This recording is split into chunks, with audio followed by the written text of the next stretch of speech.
Hello and welcome to our midweek Bible study. My name's Helen, if we haven't met already, and you are so welcome here. We are starting a new series and it is all about the Old Testament. We recognise that there are a lot of questions that we all have about the Old Testament. Who was Moses? Is it relevant now? Do I need to read the Old Testament? Why was God so mad?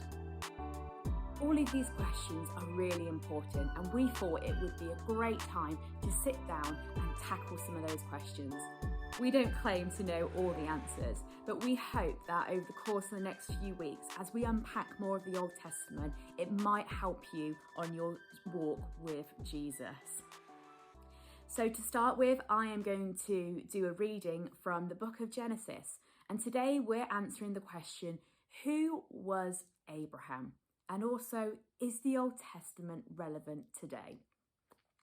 So the reading is from the book of Genesis, which is the first book in the Bible, and we're reading from chapter 11, verses 31 and 32, and then we're jumping into chapter 12, verses 1 to 5. And it goes like this. Terah took his son Abram, his grandson Lot, son of Haran, and his daughter-in-law Sarah, the wife of his son Abram, and together they set out from Ur to Chaldeans to go to Canaan. But when they came to Haran, they settled there. Terah lived 205 years and he died in Haran. The Lord had said to Abram, "Go from your country, your people and your father's household, and the land I will show you.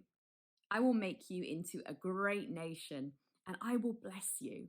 I will make your name great, and you will be a blessing. I will bless those who bless you, and whoever curses you, I will curse, and all peoples on earth will be blessed through you." So Abram went as the Lord had told him, and Lot went with him. Abram was 75 years old when he set out from Haran.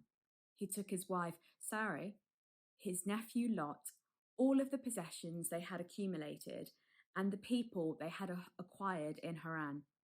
They set out for the land of Canaan and they arrived there. So already there are so many names and places which can be quite confusing.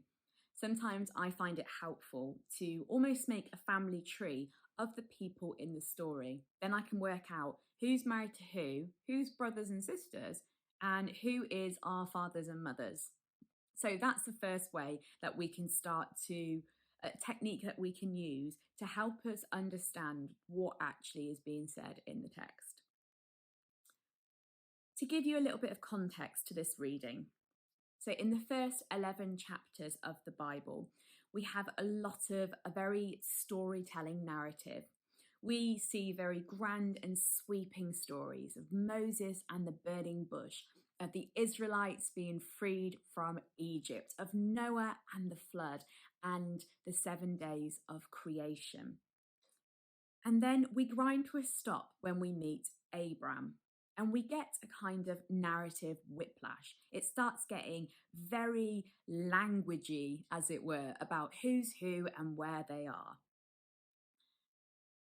Abram is important because the book of Genesis contains over 2,000 years and more than 20 generations of people. And yet almost 1/3 of the text is based around this man, Abram, who will later be called Abraham. So you may have heard of Abraham and you're thinking, who is Abram? It's the same person. God loved changing people's names. So I wanted to explain a little bit of the history of where we are at the moment. So if you were to read in chapter 11 and a few of the chapters before, you would have seen that we are right where the Tower of Babel was happening. People were trying to build a tower to heaven, and God didn't want that. He was like, no, that's not how I want you to worship me. So what God did is he sent his power and he basically made everyone speak in different languages. If you can't speak the same language and you can't understand each other, you can't build a tower because you have no idea what the other person was said. So just prior to this reading, the Tower of Babel was happening and God's people were spread across the earth. Then we see a genealogy. So basically, we see the author of the book of Genesis is saying how Noah from Noah's Ark is connected to Abram. And then at the start of this reading, we see Terah, I think that's how you pronounce his name, Terah, who is Abram's father. And we begin to understand the description of the family, out of which God will call Abraham to become the father of his chosen people. So, back to the reading. So we see Terah, the father of Abram, who is traveling from Ur to Canaan. But after the death of one of his sons, he settles midway on his journey in a city called Haran. So my first question I want us to ponder of how this can be relevant to today. How many of us have started out a journey? Could be a physical journey, a spiritual one, a project, our homework. And we've stopped halfway along and we've settled and we haven't completed that journey. Terah and his family, including Abram, worshipped other gods. So in the cities of Ur and Haran, they were centers of worship for people who literally would worship the moon. So before God called Abram, he would probably have been a pagan. So Abram was married, but we know he didn't have any children. And in Genesis 12, so the next section of the reading, we see God's first words to Abram. He says, "Go." And this was a two-sided instruction. He said, "Go from" and "go to." And God can still say that to us. How many times have you felt that God has been telling you to leave somewhere and to go to somewhere else? So Abram could not stay where he was and still obey God. He is being called to leave his pagan culture in order to commit himself to the Lord. Again, how the Old Testament is relevant today. What is God asking us to leave in order to commit ourselves to him? What habits? What thoughts? What actions? Our commitment to God is a daily choice, if not hourly. If someone is rude to you, you have to choose not to respond with anger. And by choosing not to respond with anger, you are choosing to commit yourself to the Lord, just as God was asking Abram to do. That's the relevance of this piece of scripture in today's society. So God never asks us to leave good things behind. He only asks us to lay down things that pull us away from him and stop us from having a deeper relationship with him. So after God's command to go, we see his promise to Abram.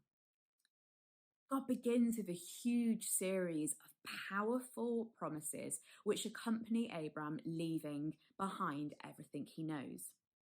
The only conditions to receiving these promises is for Abram to go. So it's not dependent on actions, on obedience, on goodness or worthiness. And the same is for us. Even if Abram chose not to go, God would still love him. His character is irrelevant to the purpose of God in this instance. And you will find a lot of stories like this throughout the entire Bible, Old Testament or New Testament. Abram doesn't know that God will keep his promises. He had to take a step of faith. We can see in other sections of the Bible where it relates back to this piece of passage and where it confirms that God did deliver his promises. Have a look in the book of Hebrews in chapter 6 and see if you can find where it talks about Abram.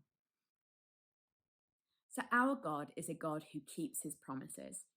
At the age of 75, God called Abram. Abram left his country, his home, and his people. So there is no retiring in the kingdom. God can use us at any age. And so to finish off, I have some questions for you. What is God asking you to leave behind? in order to have a deeper relationship with Him.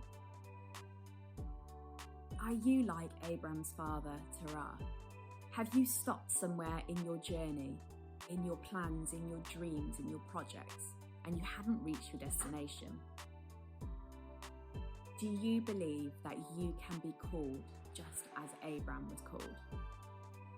I hope you've enjoyed this talk, and feel free to pause it, to rewind, take your time watching these videos. Hopefully it will give you a little bit more clarification of who Abraham is, and how the Old Testament is relevant today. God bless. Take care. Bye-bye.